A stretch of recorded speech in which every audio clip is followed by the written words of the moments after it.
professora doutora Isadora Valências Gregolin, da UFSCar, e pela professora doutora Ana Silvia Abreu, que vão tratar de leitura escrita, tecnologias e ensino.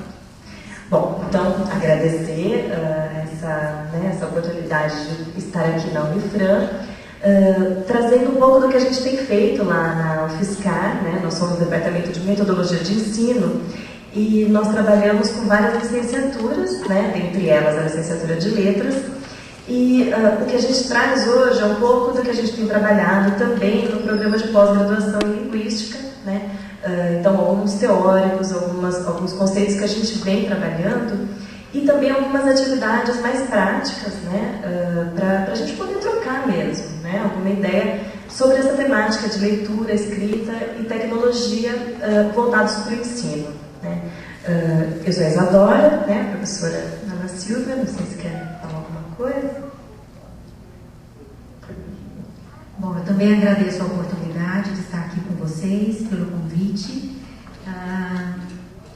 Trabalhamos muito a questão de autoria também como uma questão fundamental, né, nos projetos diversos que nós desenvolvemos.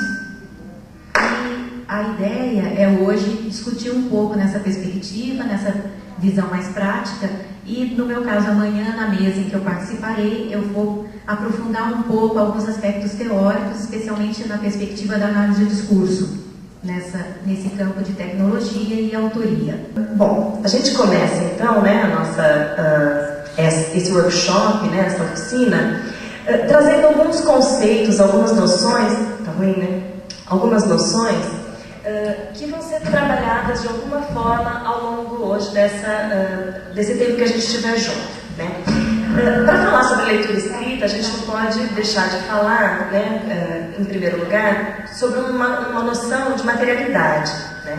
Acho que, dependendo da perspectiva teórica em que a gente se insira, né, e nesse caso a gente está partindo, né, eu e a Ana, de uma perspectiva mais discursiva, né, mais voltada para a interação, interlocução, então a gente vai passar por essa noção de materialidade e do quanto, né, essa questão do suporte e do formato, ela vai de alguma forma influenciar o tipo de gesto, né, ou o tipo de prática de leitura e de escrita que os usuários, né, ou que os sujeitos vão se inserindo, né, na língua. Também tem a questão de que são dois pontos de referência que nós vamos ter para discutir essa questão da materialidade. Um deles é a história cultural. Um deles é a história cultural, com os trabalhos do Chartier, né, nessa perspectiva que ele entende a materialidade como realmente trazendo transformações nos gestos de autoria e também nos gestos de leitura. E um outro foco importante teórico é da análise do discurso, trazendo mais os trabalhos do Pechet e da Amy Orlandi no sentido que entende a materialidade para além daquele aspecto formal, pegando a palavra formulação, que é a ideia, a forma, ou seja, o suporte, aquilo que aquele novo mecanismo possibilita, mas também o conteúdo no sentido daquilo que se é possível interpretar, que sentidos começam a circular diferentemente por via daquele novo suporte, né? E o que esse sujeito consegue construir a partir daquela nova possibilidade de formulação. Então são dois campos teóricos que tentam se cruzar nesse assunto de materialidade. Com relação à autoria, né, que é outra noção, principalmente a Ana, especialista, né, sobre essa temática, a gente vai mostrando, né, de que forma utilizar a tecnologia, né, de que forma se inserir nessas novas práticas de linguagem, vão exigindo que o autor, né, que então o sujeito, ele se posicione de determinadas formas, né, e dependendo do gênero, dependendo, né, do tipo de materialidade que ele está trabalhando, a gente vai ter marcas autorais um pouco distintas, né? E daí então a gente tem uma série de questões aí para discutir, éticas, estéticas, né, e uma série de outras questões, né? Não sei se você... outros conceitos que a gente vai, né, necessariamente ter que discutir aqui é o próprio conceito de texto, né, conceito de hipertexto e também, né, a questão do gênero, né. discutir um pouco. Claro que aqui a ideia não é a gente aprofundar, né, nessas questões, mas necessariamente a gente vai ter que rediscutir em alguns momentos, né, qual é o conceito de gênero que está aí pressuposto, né? No nosso caso, a gente sempre está partindo de uma ideia, né, de que o gênero está ligado às práticas de linguagem. Então, né, você conseguiria, de alguma forma, pensar nos gêneros digitais, né, que é o que a gente vai mais tratar aqui, a partir dessa perspectiva, então, de que ele se configura, né, com uma determinada composição, com uma forma, né, que ele vai trazer determinadas temáticas e um estilo, né? Então a gente, em alguns momentos, vai sempre recorrer a essa noção de gênero, né, que vem de Bakhtin, mas depois muitos outros autores rediscutem, né? Bom, então a gente, talvez para começar, né, de uma forma um pouco mais aplicada nessa discussão, essa é uma imagem, eu trabalho com língua espanhola e eu gosto muito de usar essa imagem, né? Estou vendo que não tem nenhum ex-aluno, então que bom, né? É uma imagem que eu acho que diz muito desse momento que a gente vive, né, na área educacional. A gente tem aí todo um cenário montado, né, todo um cenário conectado. Então, um professor que tem um computador portátil ligado a um projetor, né, tem uma lousa interativa. É um professor que afirma que não pode deixar de inovar, né, portanto, ele é tido como um professor inovador. E ele propõe ali uma soma interativa, né? E na verdade causa até pra gente, eu estou vendo que as pessoas aí estão, mas causa pra gente um efeito até irônico, né? Porque na verdade todo esse aparato tecnológico, né, não significa que ele esteja sendo um professor inovador, né? Na verdade a soma que ele continua ensinando é uma soma em que 2 mais 2 igual a 4, né? Se a gente fosse fazer uma análise, não precisaria de nada, né? Seria só aquela metodologia do GLS, né? Que é giz, lousa e saliva, né? Não sei se vocês estão acostumados com essas, né, com essas terminologias, mas é um pouco o que a gente tem vivido, né? Em alguns contextos, o simples fato de ter tecnologia, né, e nesse caso tecnologia digital, já significa que o professor está inovando, que o professor está usando, né? E na verdade o que a gente vai hoje, né, tentar problematizar é até que ponto a novidade está na ferramenta, né, está na tecnologia. Se na verdade o nosso foco enquanto professores de língua não seria buscar nessas ferramentas o que a gente pode fazer realmente de novedoso, né, ou de novidade nas nossas práticas. Até também, a gente vem, vocês estão vendo, parece um jogral, né? Complementações de pontos de vista aí, né, também, na verdade. Eu trabalho com língua materna e a Isadora trabalha com língua estrangeira, espanhol. Então aí tem alguns pontos de encontro, mas tem alguns pontos que vão para outros lados também, né? Então, nesse sentido, o que me vem também é essa ideia da relação entre a concepção, né, a concepção de conhecimento, a concepção epistemológica e a abordagem metodológica, como fundamental da gente estar sempre repensando por que eu estou fazendo essa abordagem no ensino dessa questão matemática dessa forma, porque aqui a gente não está pondo em questão o conteúdo, né, se 2 e 2 são 4 ou não, mas o modo como aquilo está sendo abordado e o que isso significa em termos de concepção que essa pessoa tem do que seja linguagem, aprendizagem, ensino, do que seja novidade. Será que é preciso ter novidade na educação? É preciso ser inovador? O que isso significa, né? Se a resposta for sim, é preciso hoje, inclusive o CNPq foi recentemente, né, um representante na UFSCar numa palestra, dizendo da importância da pesquisa estar relacionada com inovação e estar de alguma forma também vinculada a empresas e tudo mais. Se hoje está correndo esse discurso, né, da inovação como algo importante, em que medida que a gente também dá um tributo a essa ideia, mas como a gente articula isso com uma maneira coerente com as nossas concepções de linguagem, educação e formação de professores, né, e de pesquisadores também, evidentemente. Bom, então a grande questão seria, né, novidade, né, em que radica, quando a gente diz novas tecnologias, né, onde está a novidade educativa, né, do uso dessas novas tecnologias. Para a gente começar, né, a tentar, não que a gente vá responder hoje, mas para a gente né, poder começar a problematizar, né, talvez seja necessário então a gente retomar a própria noção do que é tecnologia, né? Se a gente lembrar, cada época, né, em cada época a gente tem o surgimento, né, de ferramentas que vão criando possibilidades, mas que também vão impondo algumas restrições e alguns limites, né? E hoje, né, o caso do digital também não é diferente. Então, claro que a gente não quer fazer, né, uma abordagem exaustiva dessa temática, mas a gente acha importante, né, a gente começar a pensar essa relação entre a ferramenta, né, qual é essa nossa relação, né, com a ferramenta, com a tecnologia, né? Acho que talvez assim. Nesse sentido, eu trouxe esse trecho do Naim Kattan, que é um autor canadense, que é uma epígrafe de um texto da Signorini, livro este que ela trata sobre a identidade, e tem até um capítulo bastante interessante sobre língua, sobre tradução. É um livro interessante para a nossa área. Bom, quando a gente descia do navio, eles nos perguntavam, católico ou protestante? Quando a gente era católico, a gente recebia o jornal Devoir e o mapa do Canadá em francês. Quando a gente era protestante, eles davam o jornal Montreal Star e o mapa do Canadá em inglês. Então eu disse, não sou católico nem protestante.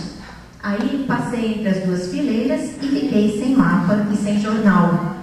Então esse trecho, para mim, remete a várias questões que daria para a gente trabalhar aqui, né? Mas nesse contexto eu pensei em trazê-lo para falar da importância do instrumento, ali no caso o mapa e o jornal, como instrumentos que se constituem, na sua própria essência, como práticas sociais, né? E aí, portanto, chamando a tecnologia, esse conceito de tecnologia para essa medida. A tecnologia é uma ferramenta, sim, ela é uma ferramenta, mas aí a gente vai vendo aqui no decorrer da nossa conversa, com outros exemplos, que vai para além de ser uma ferramenta, vai para além de ser uma extensão, né? Os textos do Pierre Levy vão muito por esse caminho também, de que ele tem uma abordagem que é mais cognitivista, né? Embora ele abra para outros campos, mas de todo modo a ideia é pensar que o mapa e o jornal, enquanto ferramentas, enquanto instrumentos, eles se constituem como elementos fundamentais que giram, que fazem acontecer práticas sociais, que é um conceito que quem traz de maneira boa é o Otávio Ianni, que é um sociólogo que falecido recentemente, que trabalhava na Unicamp, e tem muitos textos que falam da metáforas da globalização, e aí ele discute um pouco também essa perspectiva da tecnologia, né? E ele tem um livrinho chamado Príncipe Eletrônico, no qual ele vai falar essa questão da tecnologia enquanto abrindo possibilidades de novos sentidos, regularizando sentidos já existentes. Um exemplo simples são as leis de trânsito. E aí todos aqueles instrumentos que são colocados na rua, que são instrumentos tecnológicos, nessa medida desse conceito que a gente está colocando aqui, né? Então, pensar que esses instrumentos novos que são colocados hoje, que a gente pode potencialmente trabalhar na escola, eles têm essa dimensão que ampliam e ao mesmo tempo restringem determinadas possibilidades, que não é algo neutro, que aí tem algo já percorrendo a própria estruturação daqueles objetos, e tem algo que a gente que coloca, de acordo com a nossa concepção, o nosso posicionamento ideológico, né? Um bom exemplo, né, de, se a gente for pensar, né, na antiguidade, de que forma, se a gente pega esse conceito, né, de tecnologia enquanto uma extensão do homem, né, que a tecnologia, várias tecnologias foram sendo desenvolvidas ao longo do tempo para que o homem pudesse representar suas ideias, seus desejos, né, e pudesse se expressar. Então, se a gente for um pouco por esse tipo de lógica, né, ou por essa noção de tecnologia, a gente podia, por exemplo, pegar, né, ou tomar como os pictogramas, que tinham a grande vantagem de externalizar aquelas ideias, né, ou aqueles desejos, ou aqueles medos, né, que os homens das cavernas, por exemplo, tinham, e funcionavam como uma representação, né, em determinados tipos de suporte. Nesse caso, eram as paredes das cavernas, das pedras, né, então a gente tinha como suporte pedra e parede, O pictograma, né, essa linguagem, né, pictográfica, funcionava para representar, então, né, em termos de desejos e emoções, etc. A grande desvantagem é que essa mensagem não era muito precisa, né, porque a escrita, né, que não chegava a ser uma escrita, né, não é considerada uma escrita, mas essa forma de se expressar, ela era por meio de imagens, símbolos, né, signos. Então, o leitor, né, ele tinha uma liberdade para fazer essas interpretações. Então, a questão da leitura e escrita imposta com essa tecnologia é diferente de quando a gente tem, por exemplo, o surgimento de uma escrita alfabética, né? No caso de uma escrita, da escrita alfabética, a grande vantagem era acabar um pouco com essa defasagem, né, entre o que era o som da fala, né, as ideias, e aquilo que estava realmente, né, impresso e expresso, né, por meio da escrita. Se a gente for pensar, né, a escrita, então, enquanto tecnologia, né, a partir da escrita alfabética, a gente já tem autores que consideram a escrita enquanto uma tecnologia. Então, daí o que vai modificar, né, o que vai ser diferente, vai ser a questão do suporte, né? Em alguns momentos a gente tem o papiro, depois o pergaminho, o papel, né? E depois a gente tem o formato códice, o livro como suporte da escrita. E mais recentemente a gente tem o computador, iPad, tablets, etc. Então, se a gente for um pouco por essa lógica, né, a questão da tecnologia, a questão da escrita enquanto tecnologia, ela sempre teve, né, essa finalidade, que era trabalhar a questão da expressão, né, claro, né, era muito determinada pelo suporte, né, por onde ela estava impressa. Se a gente for pensar, então, o computador hoje, né, esse formato que acompanhou a escrita, então, por mais de 15 séculos, né, que era aquele, né, o papiro ou outra, né, o papel, ele já não se mostra tão produtivo. Mas se a gente for, né, pensar, por exemplo, no tipo de rolagem de um site, né, o tipo de rolagem de uma página web, é mais ou menos o gesto que se dava no passado com o rolo, né? Então, de alguma forma, né, a gente poderia até se questionar, será que esse gesto, né, tão parecido com o rolo, será que essa forma de ler, né, ela tem que estar determinada pelo suporte, né? Em que medida o suporte acaba determinando a produção e a leitura, né? Então, um pouco essas questões também que a gente traz hoje, né? Não necessariamente com respostas, mas para problematizar, né? Deixa eu comentar um pouco sobre um livro do Sylvain Auroux, não sei se você já ouviu falar, que é a gramatização da linguagem, em que ele vai dizer a gramática enquanto uma tecnologia, né, e a escrita e depois a informática. Ele vai discutir esses três campos funcionando como tecnologia. Então, para a gente que está nessa área de linguística, pesquisas nessa área, ele é um autor interessante nesse sentido, né, que é Auroux, é A-U-R-O-U-X, né? Outro autor também que tem trabalhado bastante com essa questão da escrita digital é o Chartier, né, um autor francês. No meio de toda essa discussão, a gente, né, vez ou outra, vê que no senso comum parece existir uma preocupação até, né, de que a escrita digital vai vir no lugar da escrita tipográfica, que daqui a um tempo, né, a gente não vai mais ter livro impresso e vai ter só e-books, né, ou esse formato digital. E o Chartier é um desses autores que vem dizer que não, que na verdade uma não vai, né, entrar no lugar da outra, mas a gente já está vendo uma superposição, né, de linguagens, então, e que vão gerar, né, em consequência, novas possibilidades. Enquanto professores de língua, né, é um terreno super produtivo, né, a gente trabalhar, principalmente porque os nossos alunos são alunos que já são nativos digitais, né?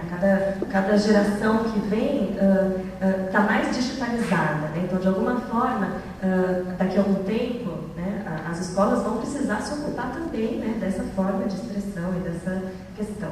Esse é um comentário.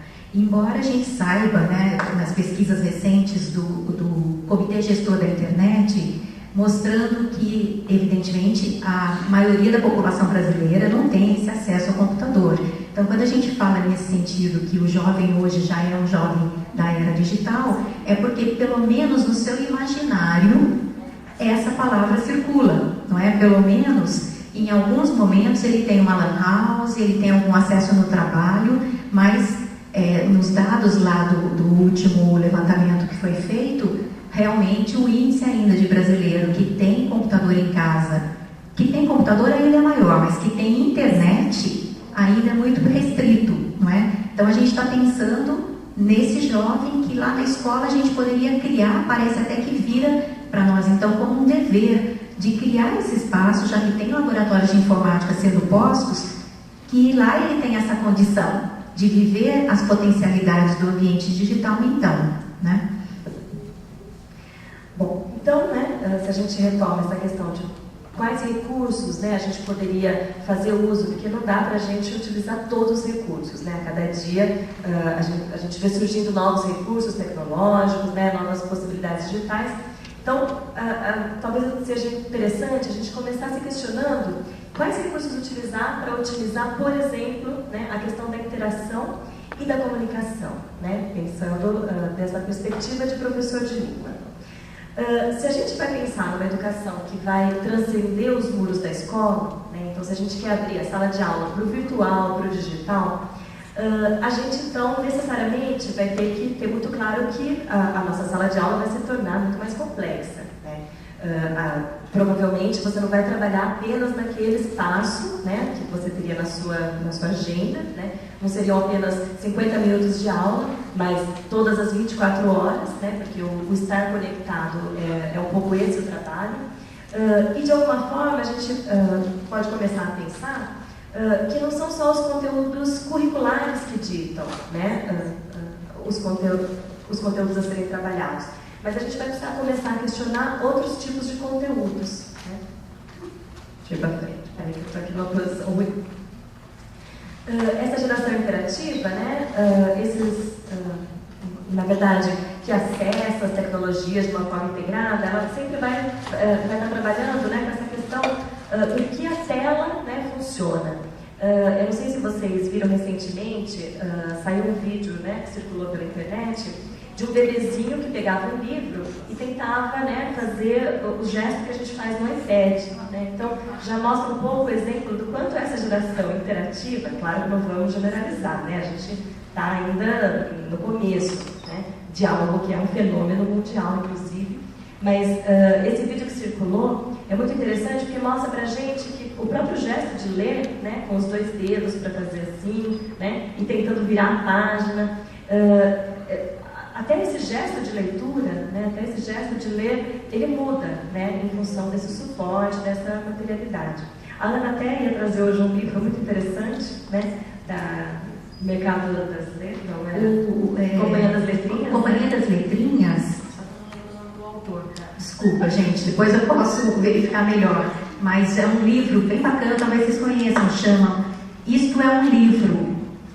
Que é 2 personagens, são 2 animais. Um dos animais é um burro, né? E aí um pergunta para o outro, o que é isto? E eles estão na confusão de não entender mais o que seja o livro, porque eles só conhecem agora esse campo do digital, desses outros instrumentos, né? E aí o outro falou para ele, é um livro, burro. E aí o burro não conseguia. Enfim, o livro são de pouquíssimas palavras, é um livro, na verdade, infantil, né? Mas o fato até de ser infantil já significa, não é? Porque para quem ele se destina e compreendendo esse público como aquele que já também teria essa dificuldade, né? Do acesso ao livro impresso e mais facilidade numa outra coisa. Claro, pensando numa classe social X, evidentemente, mas de todo modo é um livro interessante. Depois a gente pode olhar na internet o nome direitinho do autor. Bom, então essa geração, né, as pesquisas que estão sendo feitas, esses dados aqui são da Fundação Telefônica, uma última pesquisa de 2010. Essa geração tem feito uso, né, de tecnologia, principalmente das telas, para satisfazer os 2 aspectos essenciais da vida, né, que são o lazer e a relação social. Nesse ponto, acho que é uma grande problemática, né, enquanto professor, a gente tentar trabalhar aquilo que, né, no cotidiano, enquanto prática social, esse aluno utiliza, por exemplo, vamos pegar Facebook, né, para satisfazer, né, essa questão da relação social, do lazer. E como fazer, né, um trabalho desses espaços, né, que são sociais também, dentro da nossa sala de aula, né? No fundo, a gente vai precisar fazer todo um trabalho, né, até da gente questionar até que ponto, né, tais e tais recursos têm, né, e podem ser utilizados. Porque, de repente, não são todos os recursos ou não são todos os espaços digitais que são possíveis de entrarem na sala de aula, né? Então, um pouco essa perspectiva, né? Às vezes a gente fica se perguntando, nossa, mas por que esse aluno gosta tanto de escrever no blog, mas aqui na redação ele não produz, né? É o tipo de questão que a gente está vivendo, né? E a gente está se fazendo, e talvez as pesquisas, né, que já começam a sair iluminem um pouco, né, nesse sentido.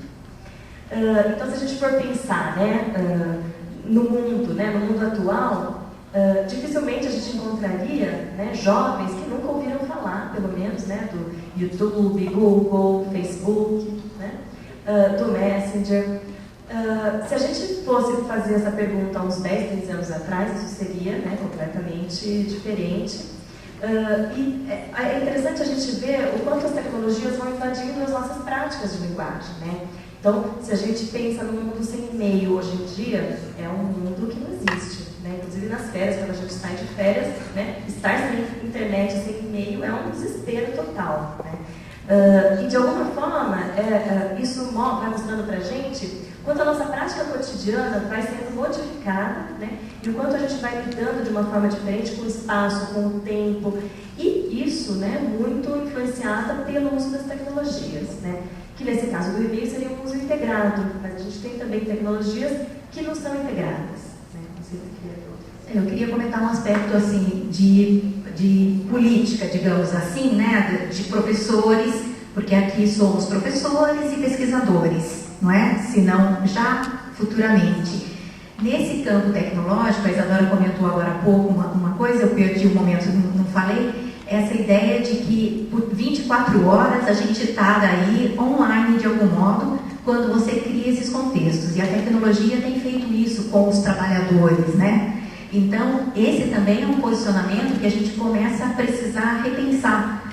Qual é o nosso papel, a nossa função e qual é a medida desse nosso esforço docente, esforço de pesquisador, juntamente a essas práticas tecnológicas, no sentido de preservar os nossos momentos, preservar o nosso espaço de atuação enquanto docentes. Quer dizer, não dá para a gente ficar o tempo todo disponível para, né? Aí demanda um outro tipo, então, de organização e de conversa no ambiente da universidade, no ambiente da escola e com os alunos. Porque é recorrente o aluno mandar um e-mail sábado e você resolver responder na segunda, que é o dia que você foi abrir o e-mail dele, você não quis abrir sábado, e ele reclamar que houve um atraso, que você não respondeu ao e-mail dele, né? Por que você não respondeu ainda? Então aí também demanda uma outra política de relacionamento, da gente mostrar que, olha, vamos ver agora os novos limites da relação no mundo da tecnologia digital, né? Eu acho que é um exemplo bacana para a gente até pensar o que foi tema do Enem esse ano, né?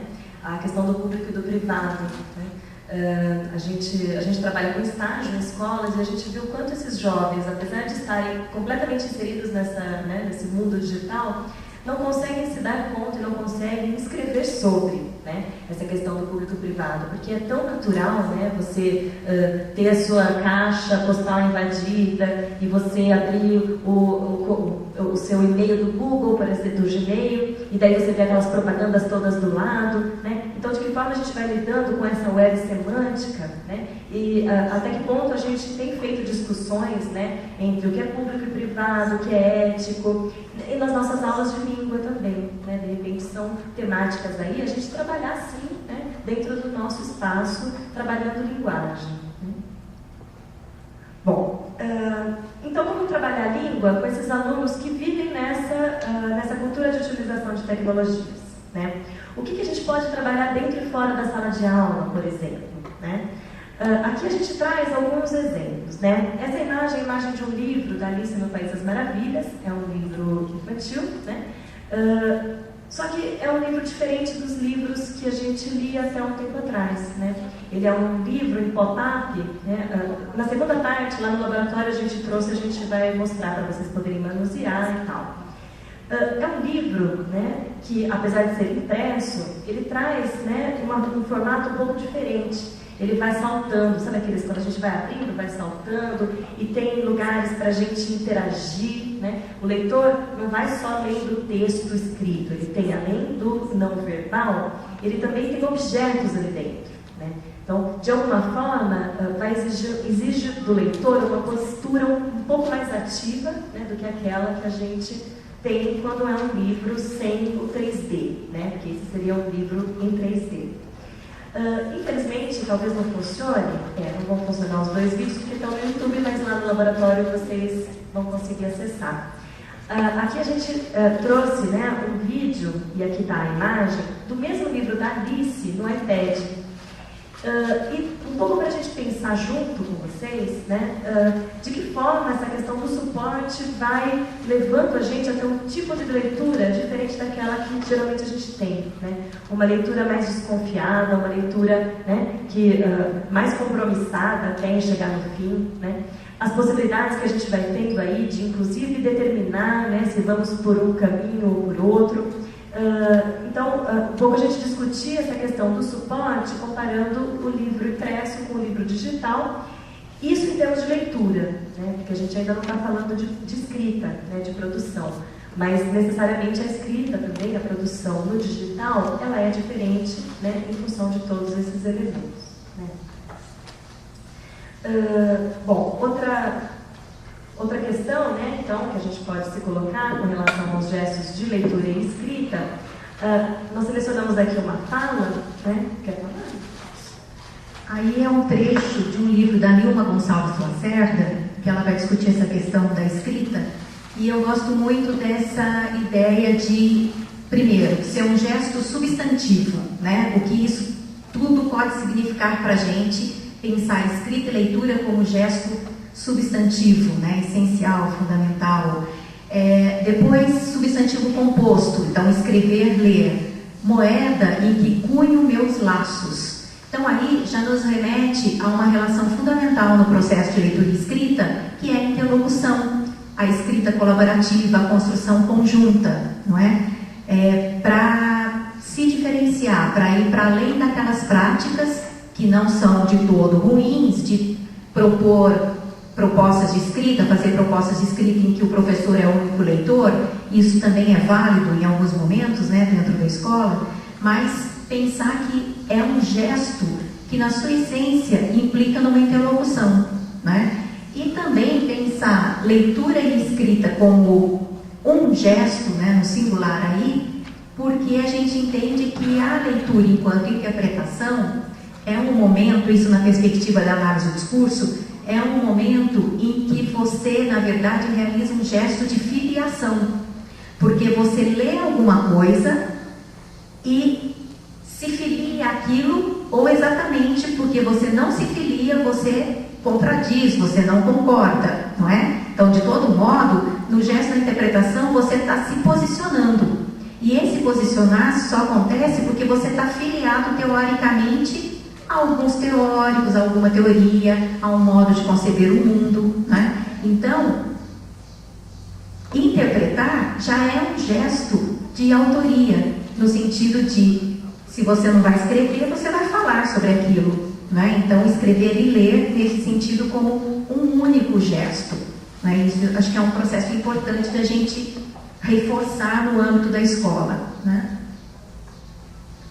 Bom, e daí necessariamente a gente precisa rediscutir o que é texto, né? Especialmente se a gente está trabalhando num espaço digital, né?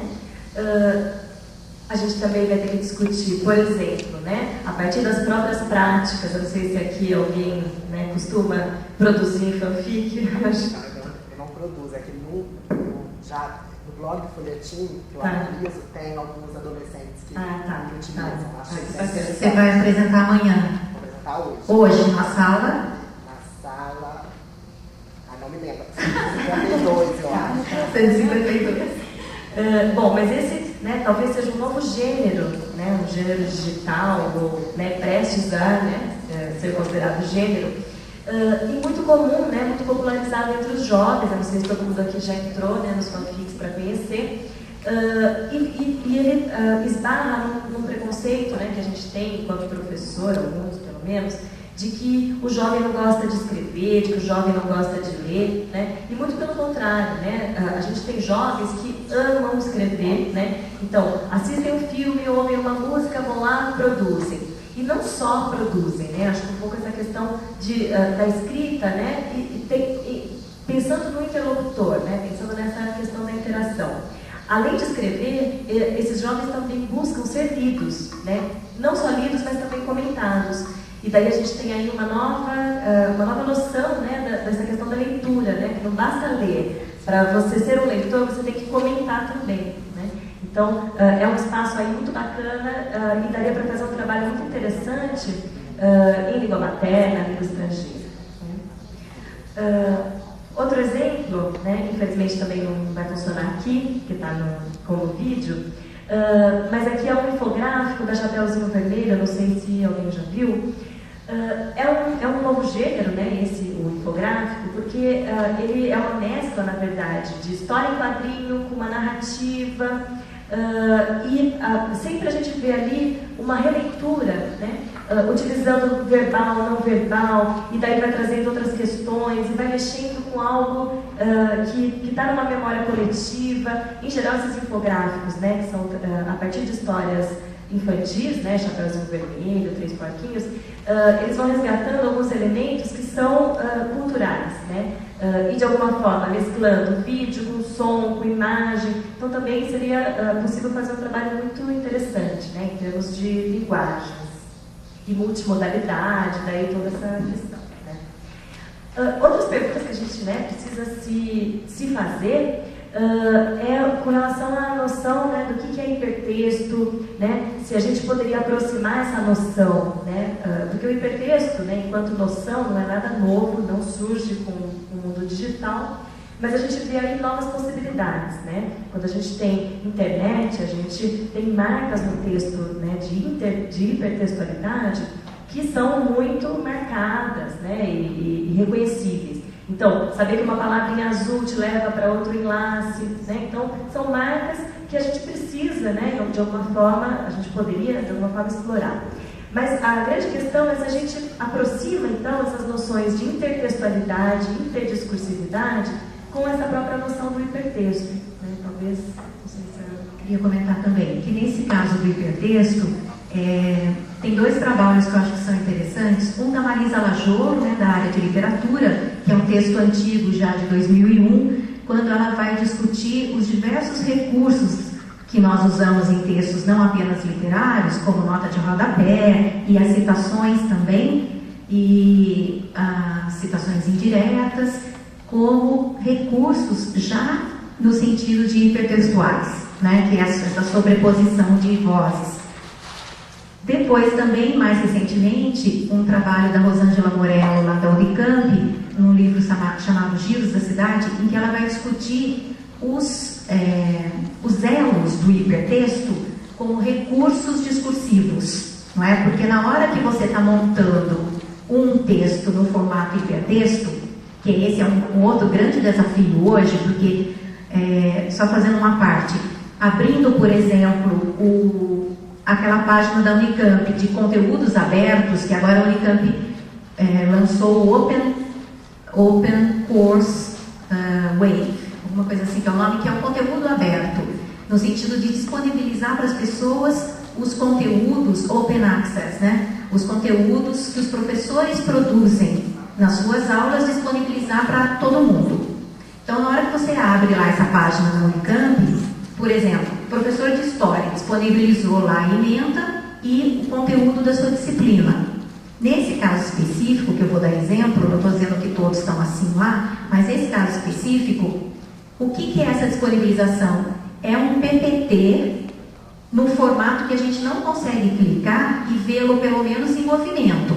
Você vê como se tivesse tirado uma cópia para entregar para os alunos, né? E o formato do texto em si, do conteúdo, é a reprodução reprodução do texto impresso. Então, isso não é trabalhar as dimensões da hipertextualidade, não é? Ali, idealmente, eu poderia até pegar como base um texto impresso, mas a partir dele eu tenho que construir outros recursos discursivos, outros elos que vão para outros caminhos.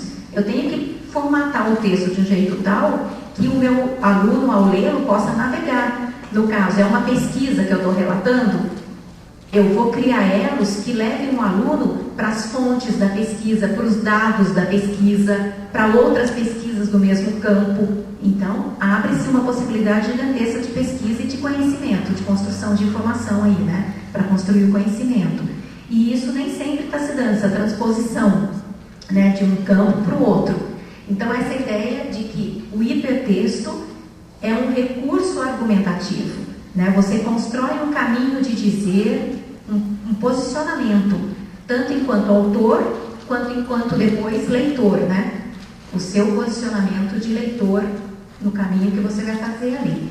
E nessa medida mesmo, pode dar mais um minutinho, nessa medida mesmo, a gente colocou aquelas duas palavras, intertextualidade e interdiscursividade, até para marcar dois campos teóricos, né? Porque a intertextualidade tem os trabalhos da Jacqueline Revy, por exemplo, né? Que ela trabalha heterogeneidade discursiva, as diversas vozes. Nesse campo também, que vem pelo trabalho da Marisa Lajolo, dos diversos textos que vão se sobrepondo, não é? No caso da interdiscursividade, já é um conceito do campo da análise do discurso, em que é aquilo que você traz para o seu texto, que você resgata, mas cuja origem se perdeu. Exemplo, tem o movimento do Sem Terra. Em Portugal tem movimento do Sem Terra, Ana? Não? MST? Algum grupo parecido, né, com o movimento Sem Terra? Não. Pois é. Todo mundo já tem a sua terra. Não é isso também, né, gente? Mas de todo modo, tem o movimento Sem Terra. Quando, se eu digo, olha, houve uma invasão, e o outro diz, houve ocupação, né? Eu diria ocupação. Houve ocupação, o outro que diz, houve invasão. Essa escolha lexical, ela não é na ordem do consciente, ela não se dá ali na hora, porque eu preferi falar assim e não de outro jeito, né? Eu sou tomado por esse dizer, e esse dizer acaba me significando tendo um posicionamento ideológico X ou Y. Mas aonde que veio esse dizer? Por que eu falo isso e não falo invadiu? Né? Eu não sei mais. Foram coisas que eu li, filmes que eu assisti, músicas que eu ouvi, conversas, livros. Então, esse dizer que me vem e que aparece no meu texto, que agora se constitui como meu, né, é o que a gente chama de interdiscurso, que também, na hora da tecnologia, isso vai aparecer, porque daí eu vou conseguir ler X coisa, porque eu tenho aquele campo interdiscursivo ou não.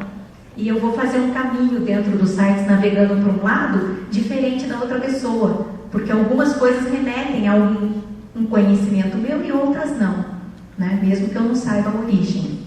Estou falando bem vagamente, assim, esse princípio, porque eu acho que ele interfere no processo hipertextual, né, de algum modo.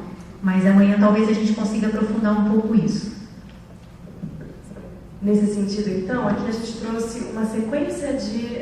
na verdade, é uma atividade, né, que é composta por uma sequência de imagens, e que poderia ser trabalhada, né, perfeitamente no curso de língua, né? Aqui a gente tem uma imagem que já virou um hit, né, da internet. Acho que todo mundo já viu essa imagem circulando, né? A palavra-chave que vem, né, à nossa cabeça quando a gente olha para essa imagem talvez seja evolução, né? Acho que em geral, quando ela vai anexada nos e-mails ou quando a gente, né, vem em algum lugar, ela sempre se remete a essa ideia de evolução. Então, resgatando um pouco, né, essa explicação que a Ana deu sobre a questão do interdiscurso, né, de interdiscursividade, a professora Carla Coscarelli, né, que é da UFMG, ela propôs uma atividade baseada, né, nessa sequência de imagens, para trabalhar principalmente essas noções discursivas, né? Então, apresentar essa imagem para um grupo de alunos e pedir que esses alunos, né, busquem na internet ou busquem em outros espaços, né, no digital, no mundo digital, imagens semelhantes ou imagens que se remetam a essa, né, como se essa fosse a primeira. Bom, aí a gente vê, né, bem um conceito de evolução que está muito baseado, né, nessa questão da tecnologia, né? Até por isso a gente trouxe, né, para fazer esse elo. Então, desde os primatas, né, na verdade o que vai dando uma evolução, o que vai dizendo que o homem é mais evoluído, é a questão da ferramenta, da tecnologia que ele vai criando, né? E nessa sequência, né, nessa imagem especificamente, a gente tem que hoje em dia a gente está voltando a ser primata, né, pela própria postura, pelo corpo, né? Uma imagem, né, que surgiu em decorrência dessa é essa aqui, né? Que é uma imagem que propõe uma evolução, mas uma evolução não baseada na tecnologia, uma evolução em que o homem vai se desfazendo, né, da tecnologia, né, até ficar ereto, né, sem necessidade de utilizar aparatos. Uma próxima imagem que a gente tem, né, que circula por aí é essa. Ela costuma causar, às vezes, um risinho meio disfarçado de uma preocupação para onde vamos, que é uma evolução, é uma linha da evolução interrompida, né? E se a gente se quiser se remeter, por exemplo, né, a todo esse período bélico, essa imagem surgiu na época a gente precisa daí ancorar esse texto, né? Essa imagem surgiu na época da queda das Torres Gêmeas, em 2001. Né? Então, aí está tudo por trás, essa questão, né, da invasão, né? E daí se a gente quer marcar o termo invasão, nesse caso é diferente da invasão do sem terra. Né? Então, tudo isso que vem, né, o tipo de trabalho com imagem, né, e o quanto o mundo digital possibilita a gente fazer esse trabalho com as imagens. Né? Não só os alunos buscando, mas também produzindo, né, principalmente. Uma outra imagem que se remete a essa aqui, né, de que a evolução caminha, né, para destruição, alguma, né, que tem a ver com algum discurso mais politicamente correto e tal. A gente tem também, né, essa releitura, né, que também é bem bacana, bem criativa, né, engraçado, bacana nesse sentido, né? De que essa evolução, né, na verdade, a gente vai melhorando a qualidade de vida, mas vai comendo pior, né? Então, circulam aí vários outros, né, discursos. Essa aqui, né, de que a gente, né, na verdade, a evolução é essa, né? Parem de me seguir porque acabou, né? O elo tá desfeito, né? Tá quebrado, né? Essa daqui também, né, de que a gente, na verdade, tem uma evolução, né, mas a gente, um pouco resgatando essa ideia de que os novos executivos dos 30 anos, né, quem está na fase dos 30 anos ainda é adolescente, mas já é executivo. Essa daí, se eu não me engano, é de alguma dessas revistas voltada para esse público. Né? E por último, essa imagem, né, que na verdade resume um pouco visões sobre países, né, que dá para a gente trabalhar uma série de elementos, né, desde a questão de estereótipos, né, então o que está ligado à evolução da Europa, né, que seria aquela primeira. Na América, né, a gente tem macacos aqui no final, né, da cadeia da evolução. No Japão, né, que é essa coisa mais tecnológica, né, robótica e tal. Na África, né, que na verdade não evoluiu, né, então essa visão bem estereotipada. Na Coreia, né, a leitura de dos alunos uma vez foi aqueles monstros que surgiam no Jaspion, aqueles desenhos antigos, né? E aqui por último, né, a visão do Brasil, né, como não poderia ser diferente, de um jogador de futebol, né? Bom, um pouco a gente trouxe essas imagens para mostrar que tipo de trabalho dá para a gente fazer com linguagem, né, partindo do não verbal, e do quanto a web é fértil nesse tipo de material, né? A gente vê cada dia mais jovens, né, que os jovens adoram digitar o próprio nome no Google, adoram digitar coisas no Google, imagens, né, especialmente, para aparecer imagens. Então, de que forma reverter isso, né, utilizar esse recurso de busca de imagens, por exemplo, e fazer um trabalho de leitura, interpretação, produção, né, a partir de uma sequência de imagens como essa, trabalhar vídeos, outros formatos. Então, são ideias um pouco que a gente queria trazer, jogar, né, e depois a gente, no segundo momento, retoma. Até para questionar também um pouco esse próprio conceito de evolução, que a gente sempre já se pensou por um tempo, que evolução, progresso, era sempre uma coisa boa que traria benefícios para toda a humanidade, não é? Foi a crença, depois do Renascimento, acreditava-se nisso, né? Hoje a gente vê que isso não é uma realidade, né? Que há uma discrepância grande entre as condições aí no mundo, no próprio país, por exemplo, nosso, isso é evidenciado. Então, as novas tecnologias que vão surgindo, será que realmente elas trazem possibilidades que são mais interessantes? Será que a gente usa isso de que modo agora, então, né? Outro dia eu vi num programa na Futura um grupo de jovens que começa a se reunir para resgatar as coisas antigas. Então, ouvir a música no vinil naquela sonata de antigamente, né? Fazer alguma coisa no rádio num estilo que é mais padrão, mais tradicional. Aí acho que amanhã o professor Pernambuco vai nos falar um pouco sobre isso, do rádio, parece. Então, enfim, a ideia é não apagar as possibilidades que já tivemos, que já construímos, não é? Muitas vezes é possível trazer aquilo que está sendo tido como novo e fazer um elo com outras manifestações, outros instrumentos que já existiam. Então isso também acho que é importante para resgatar e preservar uma memória, não é? De outras. E até me vem um exemplo, vem muitos outros exemplos, né? Que a gente está falando, que a gente nem tinha conversado ainda sobre isso, esses outros exemplos. Num dos livros do Chartier, ele relata que na biblioteca dos Estados Unidos havia uma coleção, como se fosse aquela Reader's Digest, por exemplo, uma coleção, e que resolveram digitalizar a biblioteca, não é? E o que eles iam fazer com os impressos daquela enorme coleção? Então ficou toda uma discussão sobre isso e o responsável cometeu um ato que na visão de Chartier foi um ato absurdo. Ele vendeu os impressos, a coleção impressa, para um livreiro, dono de um sebo. E aí esse homem do sebo começou a vender no seguinte sentido, a propaganda que ele fazia: compre a edição de 1962, o ano em que você nasceu, para você saber o que estava acontecendo, saber as notícias, as novidades que a revista produzia naquele ano. E aí vendeu muito todo aquele material, as pessoas compraram nos anos em que elas nasceram e tudo era interessante, né? Um bom presente. Entretanto, na perspectiva da construção do livro, dos significados dessa coleção, ela se descaracterizou enquanto uma coleção, né? E agora são outros sentidos que estão circulando desses dizeres daqueles autores da coleção, e principalmente não ficou esse registro da obra na biblioteca preservada, não é?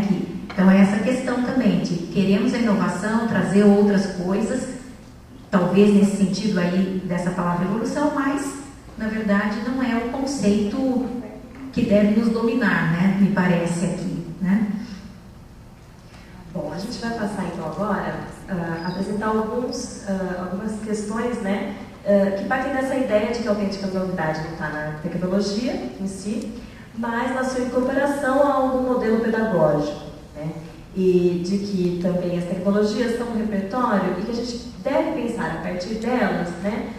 Ou deve pensar as tecnologias como a partir de que processo educativo, né? Então aqui a gente traz alguns exemplos de atividades que já foram trabalhadas em sala, lá na UFSCar, né? Tanto dentro de sala quanto fora, né? E partindo de alguns pressupostos, né? Por exemplo, essa primeira atividade, né, parte do pressuposto de que o aprendizado teria que ser algo individual, né? Então foi proposto aos alunos, a partir de noções e conceitos, né, por meio de uma chuva de ideias, brainstorming, que eles deveriam elaborar uma produção coletiva da turma, né, no formato wiki, e depois teriam que compartilhar, né, essa produção coletiva ou no Wikipedia ou então no Liquidificador. Eu não sei se todo mundo conhece, que é um wiki ao contrário, né? Na verdade ali você não dá o conceito e a definição que seria, né, a mais esperada, mas na verdade é uma ideia de uma wiki ao contrário, né? Uma wiki mais bagunçada, digamos. Então, esse tipo de atividade, né, em formato wiki, de produção coletiva, produção colaborativa, ela também pressupõe que a escrita não é algo individual, né? Não é escrever para o professor, que é um pouco aquela ideia que a Ana tinha comentado. É escrever, né, com uma função social, é escrever para o mundo, é compartilhar, né? Então, não só no momento da produção, mas também da leitura, né? Então, essa é um primeiro tipo de atividade, né, que pode ser feita usando a web. Também pode ser feito um wiki dentro de um ambiente virtual, depende de onde a gente está trabalhando. Esse outro exemplo, né, parte do pressuposto de que o professor deveria ser o centro do processo, né? Na verdade, a gente já tem isso muito claro, parece na teoria, né, de que não é o professor o centro, né, ou não deveria ser, né, talvez. E trabalhar, então, com um glossário digital, né, em que as produções, em que os alunos teriam uma autonomia, seriam responsáveis por definir, né, por aceitar ou não as definições e trabalhar de alguma forma trocando informações e utilizando algumas estratégias aí de consulta a outros especialistas, né, consulta à base de dados e consulta a outros espaços. Fugindo um pouco daquela ideia, né, essa atividade eu trabalhei já no curso de língua estrangeira, fugindo daquela ideia de que é o professor que é o dicionário, né, de que é o professor que tem que resolver as dúvidas. E lembrando, né, que a gente tem muitas fontes, né, de informação, e a web é riquíssima, né? E daí, claro, entra a questão de quais sites são confiáveis e todo esse trabalho também que tem que ser feito. Um outro exemplo, né, é parte do pressuposto de que os alunos não sabem fazer pesquisa, né, que eles copiam e colam tudo do Google, né? Então você pede, sei lá, um trabalho sobre, né, algum tema, eles simplesmente digitam aquela palavra no Google, copiam, né, colam, imprimem e te entregam. Nós fizemos uma vez, né, uma atividade que os alunos tinham que fazer uma busca no Google, né, utilizando o Google para fazer a busca do pior dicionário da língua, né, no caso da língua espanhola, e que além disso tinham que argumentar, né, tinham que explicar o porquê que ele era o pior dicionário. De alguma forma esse aluno tinha que fazer buscas, né, com várias palavras-chave, dicionário, tinha que usar várias, né, e além disso tinha que interpretar. Né? Na verdade, não bastava só encontrar um dicionário, mas ele tinha que fazer a comparação. Então, um pouco esse trabalho significativo com a língua. Né? Não é só fazer uma pesquisa porque o professor quer, né? Mas uma pesquisa que te mostra, você tem que comparar e depois justificar. É um tipo de trabalho, né, possível com o Google e rompe com essa ideia de que copia e cola tudo, porque em nenhum lugar vai estar escrito qual é o pior dicionário, né? Porque, enfim, é um gesto interpretativo, né, que eles deveriam ter. Uma outra atividade é essa, né, que parte daquele pressuposto de que o aluno não gosta de ler e de escrever. Então, trabalhar uma produção de narrativa digital, por exemplo, em formato vídeo, ou mesmo no PowerPoint, né? Mais recentemente, a gente vê um trabalho do próprio Prezi, né, que é esse formato que a gente está utilizando aqui. E também permitindo diferentes rotas de leitura, né? Então que daí o aluno poderia, nesse trabalho com vários formatos, né? Nesse trabalho multimodal de produção, trabalhar essa questão da socialização de ideia, ver o aluno como autor, né? E claro, também a gente esbarra na questão das vantagens e desvantagens dessa leitura na tela, né? Que ela imprime também algumas restrições. Posso? Bom, a gente entra então aqui em algumas questões, né? A gente vai começando a ir fechando um pouco as ideias, né? Algumas que são possíveis, de alguns desafios para o professor que vai trabalhar então língua, né, com tecnologia. Um primeiro seria essa questão de desempenhar um papel de autor de materiais, né, e conteúdos, né? Trabalhar essa questão da socialização do conhecimento, que não seria só aquela prática, né, de produção para o professor, mas uma produção que extrapole inclusive a própria sala de aula, que seja publicado em repositórios ou em wikis, ou que vá para blog, né, e depois cai na rede, né, e vira social. Então a gente precisa trabalhar uma série de questões éticas, né, uma série de outras, né, questões. Porque aí entram também as questões de direitos autorais, não é? Quando a gente pensa nessa questão da formulação de material, e é um campo, no Brasil especialmente, a lei de direitos autorais está em rediscussão, não é? Tem todo um movimento aí iniciado pelo Gilberto Gil, ex-ministro, em 2006, de trazer a possibilidade de conteúdo aberto naquele elo entre preservar o direito de autor e criar mais condições de acesso ao público, que é para isso que existe o direito autoral, né? Quer dizer, para isso que existe a autoria, digamos, para que haja o acesso do público, não está havendo um equilíbrio hoje no Brasil, porque a lei é muito restritiva entre o direito de autor e o acesso do público, não é? Então, a tentativa é que a gente tenha mais condição no âmbito educacional de, por exemplo, ter acesso a um livro e usá-lo sem precisar necessariamente de pedir autorização para o autor, que hoje é uma obrigatoriedade, né? E fazê-lo circular mais abertamente. Mas é difícil porque tem todo um lobby das editoras contra essa corrente da abertura, né? Trabalhar essa questão, né, da leitura na tela, da leitura em novos suportes, vai de alguma forma ter como consequência também trabalhar novas habilidades, né, de saber buscar informações, saber definir o que é confiável, o que não é confiável, né, e essa questão da distribuição de conteúdos que também hoje em dia, né, vem sendo muito discutida, né, muito enfatizada, inclusive, né, de que as produções devem ser de alguma forma distribuídas. Por outro lado, a gente também, né, começa a se colocar, né, novos objetivos até para o próprio ensino de línguas, né. A gente começa cada vez mais, né, a gente começa a fazer uso de tecnologia digital. Essa questão de estimular o diálogo, provocar a emergência de situações de dúvida, né, a questão de apoiar a reescrita, de que forma a gente encaminha a reescrita, né, de que forma a gente enxerga ou encara a reescrita, né. Por outro lado, também muitos professores, né, acabam se colocando, né, essa questão de compartilhar com outros, né, isso se torna muito mais viável quando a gente trabalha com materiais digitais e no ambiente digital, né, então compartilhar com o meu colega de outro estado tal material, né, ou colocar grupos de alunos em contato, colaborando no mesmo documento no Google Docs, por exemplo, né, então novas possibilidades que o digital oferece e que até um tempo atrás a gente até poderia trabalhar, né? Então, por exemplo, né, uma atividade de troca de cartas entre turmas, né, isso sempre foi possível, mas com o e-mail a gente vê possibilidades, né, que na verdade trabalham essa questão do espaço e do tempo de uma forma diferente, né? Você pode ao mesmo tempo estar trabalhando com duas turmas, né, com duas salas em dois lugares, né, distantes geograficamente. Então, isso tudo acaba também imprimindo características diferentes para essa interlocução, para essa interação, né? E somos nós que temos que pensar sobre isso, né? Nós, professores de língua. Google Docs? Sim? Todo mundo conhece o Google Docs?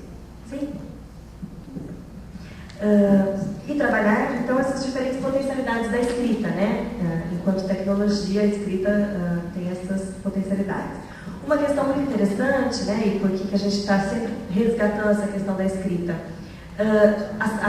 o mundo digital, né, ele está muito centrado na escrita, né, apesar de a gente ter muito material, verbo, visual, a gente ainda tem muito trabalho com a escrita, né, por isso que a gente sempre está retomando. E ali apareceu só um comentário, a questão da reescrita, que é um espaço também, não é o computador, a rede, um espaço importante para a gente trabalhar esse processo de escrita como escrita e reescrita, não é? No sentido de, naquela visão tradicional, você dá um texto, retoma o texto e acabou o processo aí, não é? Já teve um leitor e pronto. Evidentemente, eu acho que as pessoas aqui já entendem que aí é muito restrito para um processo de produção de texto, né? E a gente, no papel, já consegue fazer isso, quer dizer, o aluno escreve, eu faço algum comentário, devolvo para ele, eu puxo perguntas que ele poderia desenvolver naqueles espaços dentro do texto dele, né? Como foi isso? Desenvolva aqui, por quê? Como que você justifica? Eu ajudo o aluno enquanto uma leitora dele, né? Ou os colegas assim o fazem. Pronto. Mas tendo essa perspectiva de ter um computador e ter uma rede, né, pela internet mesmo, essa possibilidade cresce. Até porque outras pessoas podem ajudar nessa reescrita simultaneamente, como no Google Docs, vários alunos montam um grupo e eles simultaneamente começam a interferir na escrita do outro, a fazer aquela escrita mais conjunta. Então esse processo da reescrita ganha mais sentido, porque ele é mais real no sentido que tem um objetivo. Não faz sentido eu reescrever alguma coisa. Por quê? Por que eu estou reescrevendo? Né? Então eu posso ter o meu objetivo pessoal. Eu quero reescrever aquele texto porque eu tenho prazer em ficar trabalhando com ele. Né? Agora a gente estaria idealizando o aluno que na escola ele estaria fazendo aquilo por isso. Então ele tem que ter um objetivo que é para além do professor, me parece, né? Que é essa interlocução mais abrangente, que outros vão ler, que ele vai expor, que ele vai transformar aquilo no material e vai distribuir na comunidade. Tem muitos trabalhos que certamente vocês já fizeram e que nós já fizemos em muitos âmbitos de ensino fundamental e médio, né? E que aí a gente vê que funciona quando você leva um panfleto falando de coisas que eles aprenderam na área de ciências e distribui nas ruas ali do bairro. Isso para o aluno é muito rico, né? Para a comunidade também e para nós professores. E isso, acho que hoje os novos instrumentos nos ajudam muito, né? Nesse sentido, de criar essa interlocução mais verdadeira. E nesse sentido é uma nova forma de se relacionar, né? E de interagir linguisticamente, compartilhando, colaborando, né? A gente precisa pensar também nessa questão das novas formas de cidadania, né? Todo esse movimento que a gente vê das redes sociais, autogoverno, né? Internet. E, portanto, a gente tem novos alunos, né? Talvez não sejam tão novos assim, né? Mas pelo menos a gente encara como novos alunos, né? Porque eles querem ser os personagens das narrativas, né? Isso no fanfic fica muito claro. Então, quando recriam as histórias, por exemplo, a história da Chapeuzinho Vermelho, na verdade a Chapeuzinho Vermelho tem o nome da autora, né? Da jovem que está escrevendo. Então, esses alunos, né? São aqueles que estão no iPad e conseguem personalizar a página inicial do jogo, né? Então, é ele que quer ser o personagem da narrativa. Também é um aluno, né, que quer produzir texto e compartilhar, né? Talvez não na escola, né? Não sempre na escola, nem sempre na escola, mas em outros espaços sim, né? Se a gente pega todo esse movimento do Twitter, né, todo esse movimento que o Facebook vem provocando, né? Então são práticas de linguagem em que o aluno quer sim escrever, quer sim produzir e compartilhar. Querem também ter rotas alternativas de aprendizagem, né? Parece que quando a gente deixa o aluno ter opção, né, de leitura, opções para ler, então se a gente pega um iPad, né? Por que uma história no iPad é tão interessante, tão mais interessante em princípio? Porque você pode escolher, né? Você pode interagir com a história, você pode modificar o final, você pode, né? Claro que no livro a gente também tem a possibilidade no livro impresso. Mas talvez tenha algo, né, no digital que desperte mais alguma coisa que talvez a gente ainda não saiba, né, ou não consiga formular. Né. Bom, surgem então algumas problemáticas. Né. Essas seriam as duas grandes problemáticas, né, que a gente traz agora para a segunda parte do workshop, que seria essa, né? Será que os gestos de leitura e escrita no espaço digital configurariam-se como transformações nas relações de autoria? Né? Será que são transformações nessas relações de autoria? E será e quais são os efeitos, né, que a materialidade imprime nos modos de construção e circulação de saberes nos espaços digitais? Né? São duas grandes perguntas que talvez a gente precise se fazer, né, quando a gente pensa em trabalhar com tecnologia e produção. Algumas problemáticas, né, quando a gente pensa leitura, escrita, tecnologia e ensino, seria, né, no laboratório de idiomas, por exemplo, né, por que a gente pede para os alunos não usarem o Messenger, o Orkut, o e-mail, né? São práticas de linguagem, né, são práticas que esses alunos já estão habituados, né, esses alunos querem fazer, né, querem produzir textos no Messenger, no Orkut, no e-mail. E por que nós, enquanto professores, chegamos no laboratório de língua e a primeira coisa que falamos que pedimos, né? Ninguém entra no Messenger, ninguém entra no Orkut, ninguém abre e-mail.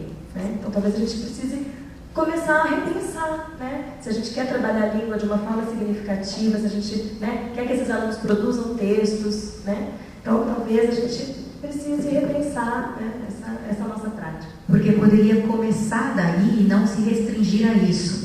Né? Essa é a ideia. É meio que uma analogia com a ideia da literatura, né? O que esse aluno já leu hoje? O aluno não lê. Não, é alguma coisa que ele deve ler. Ele lê a revistinha Júlia. Será que existe aqui?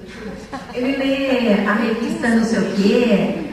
Coisas que alguns vão entender assim, é subliteratura, não é literatura. Ele lê gibi, ele lê isso, ele lê aquilo, tá? Ele lê um panfleto lá na empresa que ele trabalha. Tudo bem, mas ele lê essas coisas. Então tá, primeiro vamos trazer essas coisas discutir isso, não primeiro e depois o outro, pode ser simultâneo, né? Porque não dá para você, não tem o tempo acadêmico, assim, o tempo escolar não permite ser tão devagar, digamos, né? Mas dá para a gente fazer a proposição dos livros que nós precisamos discutir, debater com eles, já aqueles que nós trabalhamos a cada ano, e também trazer esse outro material e valorizá-lo, legitimá-lo como uma leitura possível, né? Que também é interessante. Então a ideia é meio por esse caminho, o princípio, né? Porque quando a gente pede para o aluno não entrar no Messenger, no Orkut, no e-mail, do laboratório de idioma, na verdade a gente está desconsiderando, né, toda uma corrente que tem sido proposta de inteligência coletiva, né, em conexão, de uma aprendizagem colaborativa. A gente também está desconsiderando, né, que as tecnologias alteram a estrutura vertical, né, da interação. Então, de alguma forma, esse aluno, quando entra no laboratório de idioma e está diante da tela, ele quer, na verdade, né, trabalhar em rede, né, ele não quer escrever no Word, por exemplo. E a gente também desconsidera, né, essas novas formas de lidar com os espaços e tempos, com essas interações, né? Quando a gente não entende por que o aluno precisa ver aquela mensagem de texto que chega no iPhone, por exemplo, né, no meio da aula, a gente então precisaria repensar um pouco essa questão de como esses jovens estão, né, lidando com essa questão de tempos e espaços. Uma outra problemática, né, na sala de aula, por que a gente pede para os alunos desligarem os celulares, smartphones, tablets, iPhones, iPad? Claro que a gente, né, tem aqui uma lei que exige, né, nas escolas públicas que desligue. Mas por que será que a gente faz isso? Né? Por que os professores de língua que querem que os alunos produzam, por que não utilizam esses instrumentos, né, essas tecnologias que os alunos já trazem de casa? Né, que a escola não precisa nem oferecer, o aluno já traz de casa. Existe um grupo na Unicamp que tem trabalhado, né, bastante com atividades de língua voltadas para celulares e iPads. Né? Claro que aqui tá, a idealização de novo apareceu aqui, né? Que aluno é esse que tem smartphone e tablet, etc. Alguns têm, né? A gente sabe. Tem algumas escolas que têm sim. Se a gente pensar na escola pública, e aí já não é tão representativo, mas tem o celular, né? O celular sim. Tem um grupo da Unicamp que fez um trabalho interessante, que eu ouvi no congresso, eles trabalhando os haikais, e aí mandava, como é só o verso curto, mandava pelo celular as mensagens e eles iam construindo colaborativamente o poema, né? E aí conseguiram funcionar, mas esbarrou no seguinte problema: tem que pagar, né, para fazer o envio.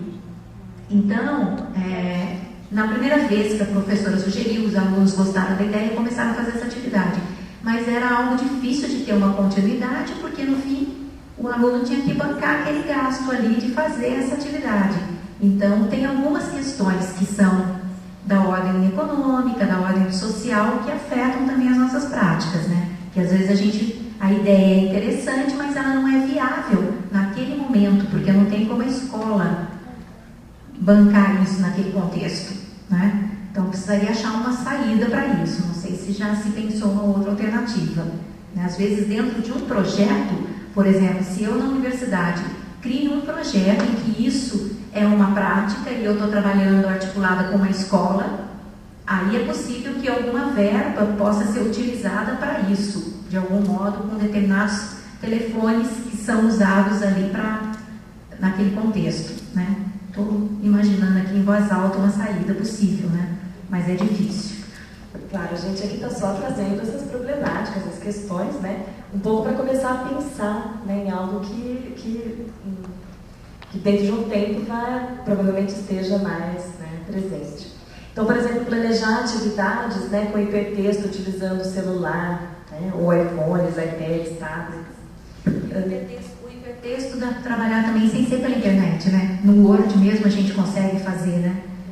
Fica mais primário, sem dúvida, e perde aquela possibilidade da interlocução imediata, mas você pode, a gente já fez isso numa sexta série, salvar cada nova inserção de um elo no formato no Word mesmo e encaminha para outra pessoa, e aí vai trocando. Então você consegue fazer um trabalho assim, mas é muito mais trabalhoso e lento o processo, né? Mas pensando nessa realidade de não ter a internet, você mantém alguns princípios da interlocução, pelo menos. Talvez trabalhando essa noção, né? Qual é a noção de textualidade, textualização que está prevista aí, né? Quando a gente trabalha com o hipertexto e essa questão dos links, né? Que vão sendo explicitados ou não. Uma outra questão seria o planejamento de atividades com celular, né? Tem um grupo, então, lá na Unicamp, a professora Denise Braga, que tem trabalhado bastante nesse sentido. Uma outra problemática, né, seria a gente pensar nessa prática da tarefa de casa, né? Por que a gente pede para produzir texto para o professor, né? E daí aqui entraria um pouco essa ideia, né, de que a gente pode trabalhar as novas formas de se relacionar, né, dos relacionamentos entre os alunos, então um aluno produzindo para o outro, né, aquele próprio espaço do Facebook, né, eles saem da sala produzindo, né, textos em outros espaços, e por que não, né, ou melhor, de que forma, né, daria para ser feito um trabalho desse dentro do currículo, dentro do seu curso de língua. Uma outra questão, né, seria, então, trabalhar esse papel ativo do leitor, né, que é um papel diferente, né, talvez, desse aluno, né, que a gente... E também os novos caminhos de leitura, produção textual, se a gente pensar nas narrativas digitais e, né, todos esses espaços que a gente tem.